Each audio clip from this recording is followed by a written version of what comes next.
pourtant les gaullistes, ils étaient un peu anti-communistes. On va vous poser une question. Oui. Monica, oui. C'est vous qui organisez le oui, avec un comité, heureusement pas toute seule, hein, oui. avec plusieurs associations. On a parlé de vous. Tout à l'heure, on s'est vu rapidement. Pour vous, vous êtes à la tête d'une association oui, voilà. Alors, je suis une militante politique à la base. Hein. Je suis militante communiste, féministe, militante polonaise de la gauche polonaise. Polonaise. Voilà, exactement, franco-polonaise. Et je connais le Régiment Immortel depuis 2015. Et j'ai été au Régiment Immortel en 2015 à Moscou, grâce à toutes les luttes que j'ai menées, notamment pour la liberté du Donbass et pour Odessa, pour le comité des familles des victimes du massacre. C'est comme ça que je suis atterrie là-dedans. Et en fait, on a compris qu'il fallait essaimer cette idée, et notamment en France aussi pour rendre hommage à la résistance française, parce que malheureusement la mémoire s'évapore, et aussi il y a beaucoup de falsifications de l'histoire dans les médias, en Pologne évidemment, mais aussi en France. Hein. Et dans l'éducation nationale, à une époque, on parlait beaucoup plus au départ des Russes, oui, et après les Américains. Voilà. Maintenant, on en est arrivé à un stade où les médias peuvent écrire que c'est les Américains qui ont conquis Berlin, par exemple. Et ça, je l'ai vu de mes propres yeux. Hein. J'ai vu ça en 2003 déjà, il avait écrit dans le Parisien. Il continue à essaimer cette idée, parce que comment les Américains ont pu se trouver à avoir une zone d'occupation à Berlin? Mais c'est parce que c'est les Soviétiques, c'est Staline qui les a invités. Mais c'est bien l'armée russe qui a conquis Berlin, qui a libéré la Pologne notamment, 600 000 soldats qui sont tombés.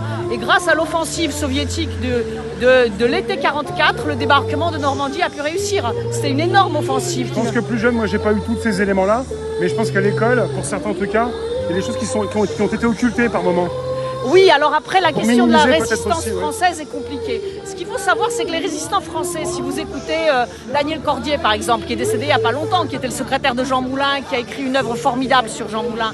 En fait, Daniel Cordier a toujours dit, nous n'étions pas des anciens combattants, nous voulions la vie.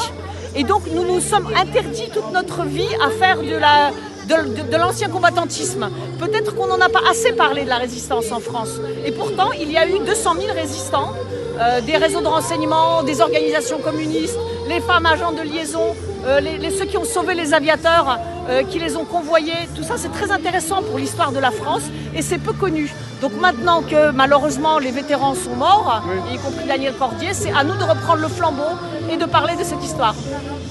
Et donc voilà pourquoi j'ai le portrait.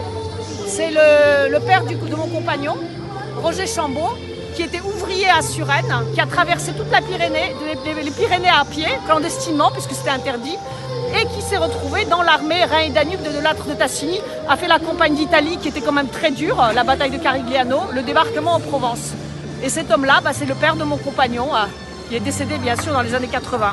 Et le deuxième, c'est mon grand-père. Mon grand-père, Mieczysław Gronek, qui était résistant polonais dans le parti paysan, et qui notamment a participé à cette bataille qui a consisté à faire franchir la Vistule aux soldats soviétiques en été 44. Et cette offensive, justement, qui a permis, de l'autre côté de l'Europe, la libération de la France. Voilà, je fais ça aussi pour lui rendre hommage, et pour rendre hommage aux deux personnes. Rendre hommage et aussi faire comprendre, expliquer ce qui s'est passé à cette époque-là. Très important, parce que les falsifications de l'histoire mènent à ce qu'on voit la situation politique, hein, où il y a des gens, les médias vous font croire que c'est les Ukrainiens qui ont libéré les Auschwitz, mais les Ukrainiens en question, c'est des Ukrainiens soviétiques dans l'armée soviétique. C'est ça qu'il faut redire et redire. Et surtout, le drapeau ukrainien actuel, c'est bien le drapeau des forces auxiliaires de la Wehrmacht. Ce n'est pas du tout un drapeau de libération. Hein. Voilà. D'accord.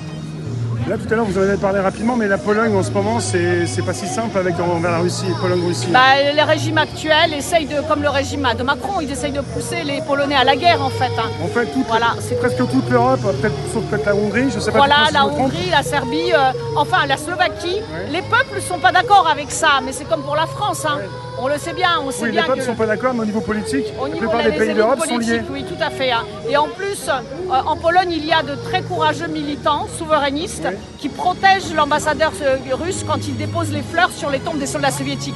Parce que comme il y avait quand même 600 000 soviétiques qui sont morts, il y a quand même énormément de cimetières soviétiques, de soldats, de cimetières militaires soviétiques en Pologne. Ils sont protégés normalement par une convention bilatérale que la Pologne s'empresse de détruire, parce que la Pologne détruit des monuments, hein, le régime actuel. Donc il y a des militants courageux qui viennent protéger ces monuments. Ils détruisent l'histoire. Ils détruisent l'histoire. Hein. Voilà. Et oui, ils le font déjà, ils le font en Ukraine aussi. Hein. Ils viennent de détruire un monument soviétique à Lvov.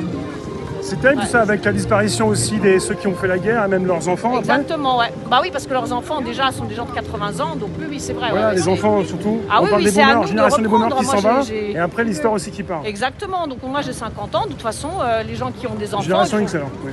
Oui, voilà. Enfin, moi, c'est la génération 89 surtout. Hein. Enfant de boomer, on va dire. On peut dire ça comme ça, moi, j'étais... Non. Boomer, c'est les gens plus âgés. Vous, enfant de mais boomer. moi, je suis pas du tout boomer. Hein, non, pas je sais, du tout. Non, moi, je suis l'héritière de la Pologne populaire. Ouais. Donc, en 89, j'avais 18 ans. J'ai cru à la démocratie. Je me suis fait bien avoir. On nous a installé un capitalisme sauvage d'extrême droite. Voilà la vérité. Vous avez vécu ça là-bas? Oui, j'ai vécu en Pologne dans les années 80. Je suis né en 71. Oui, donc vous avez cru à la libération par le capitalisme? Non, moi, en fait, plus exactement, c'est pas la libération. Je voulais démocratiser le régime de l'époque et j'ai participé à un syndicat étudiant. Mais ce qu'on voulait, c'est un régime comme la France des années 80 de Mitterrand, c'est-à-dire une espèce de socialisme. Enfin, on n'avait pas compris que Mitterrand n'était pas socialiste entre nous, mais on n'avait rien compris du tout. Mais les Français non plus ne comprenaient pas grand-chose. Voilà, ils ne savaient pas qu'il avait été vichiste, etc. Ça a été bien occulté. Et pourtant, plein de résistants le savaient. Voilà, donc ça c'est encore autre chose. Il faut comprendre. Ça prend de temps tout ça d'arriver. Ça prend de temps. Il faut travailler dessus. Il faut faire des enquêtes aussi, parce qu'on n'a toujours pas compris comment Mitterrand est arrivé là au pouvoir soutenu par les communistes. Et les communistes français qui savaient qu'il avait été vichiste. Ça encore, c'est quelque chose qu'il faudra qu'on travaille. Je pense que oui, il était de la génération. Vous continuez de faire des recherches et pour alimenter tout ça, pour votre propre. Exactement, oui. Pour en savoir plus, pour mieux comprendre. Bien sûr, j'apprécie. Merci.